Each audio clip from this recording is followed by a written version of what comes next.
Hey synthheads, today we're going to talk about which synthesizer should you buy next. Hi, I'm Pure Ambient Drone, and this is my channel where I talk about synthesizers. I demo them, I review them, and I make electronica music. If you haven't already done so, please hit that subscribe button and tap that bell, and let's get on with the video.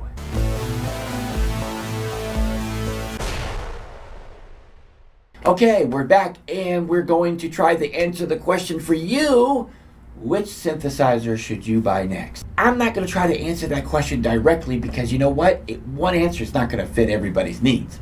But I can give you a little bit of help on making that decision for yourself. This stuff is expensive and you want to make smart moves with buying it. And I've seen a couple of guys out there, more than a couple I should say, they'll go out and sell gear that they already own to go buy new gear, only to resell that new gear later down the road to buy more gear or to pay off gear that they bought on credit cards or loans. Oh, the cycle can never end if you don't use what you already have. So look around, see what it is that you already have, and ask yourself, have I explored this to the fullest? Now, when I say explore, I'm not talking about just getting your fingers on it. That's the most important part right there. Touching the gear, putting your hands on the synthesizers more than just on the keys, but also on the knobs and the sliders and the buttons, and digging into the menus. Then, on top of all of that, you need to download documentation and you need to Google, I say Google, but you need to search the topic. You need to search topics on your synthesizer. How do I blah, blah, blah? You need to look all of this stuff up because there are things that I have found hidden inside of these boxes by just searching on the internet for them. Once you've learned your machine, you can make a better determination of whether or not you want another one. After you determine what it is you can and cannot do with the current synths that you already have, you need to ask yourself, what more do you want to do? Because the question may be, you really don't want to do much more. You might be happy right where you are. If you look at some of the studios of some of the pros, and you watch some of the videos, you'll find out that their gear is really, really old. Now, there's a couple of reasons for that.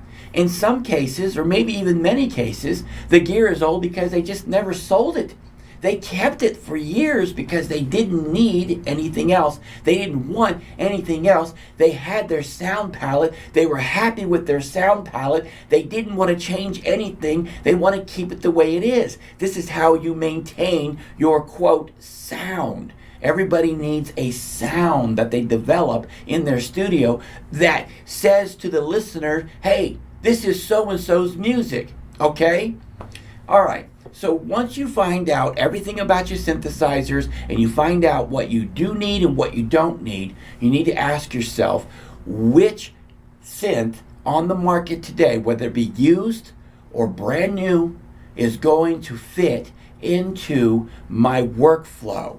Because your workflow is how you go about your day of creating music with your synthesizers. Okay, so now once you find the synthesizer that fits your workflow and you already determined what you need and what you don't need, you need to ask yourself, can you afford it?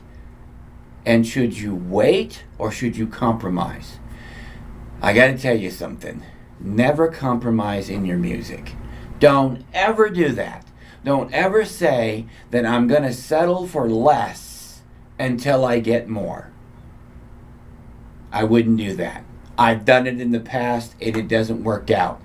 You really end up spending more money, more time, more frustration in the long run.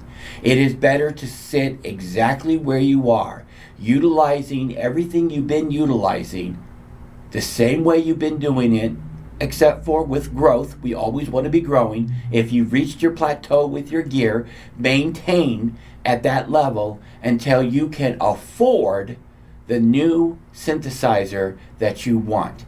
Don't fall into the trap of, well, I think I'm going to sell this and I'm going to sell that because I want this over here. Now, there are exceptions to the rule. There are things that people actually loathe in their studio. I've seen it because I've had them, okay? I'm not going to mention which synthesizers because I am not a synth basher, okay? I will just tell you this, not every synthesizer is for every person, all right? And there are synthesizers that I have had in my arsenal that I couldn't be more happier to get rid of, okay? Just could not stand to even look at them because of a feature that it lacked or a feature that it had.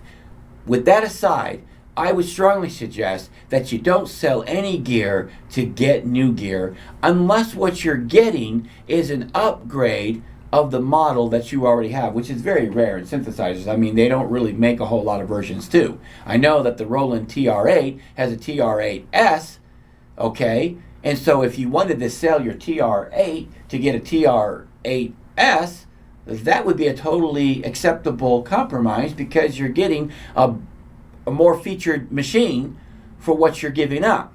But you don't want to sell a drum machine that is made by Roland to get a drum machine made by Korg if you think that you could fit both of them into your studio somewhere down the line. Now, I have to tell you that if you're in an income-based studio like I am, okay, this stuff makes me money. If you need gear, you're going to have to make a business decision, okay? Now, this is for studios that actually earn an income with their gear. If you're in a situation where your studio is making you money or has the potential to make you money, you're going to have to make a decision on whether or not you're going to purchase something that at the moment you're not going to be able to afford.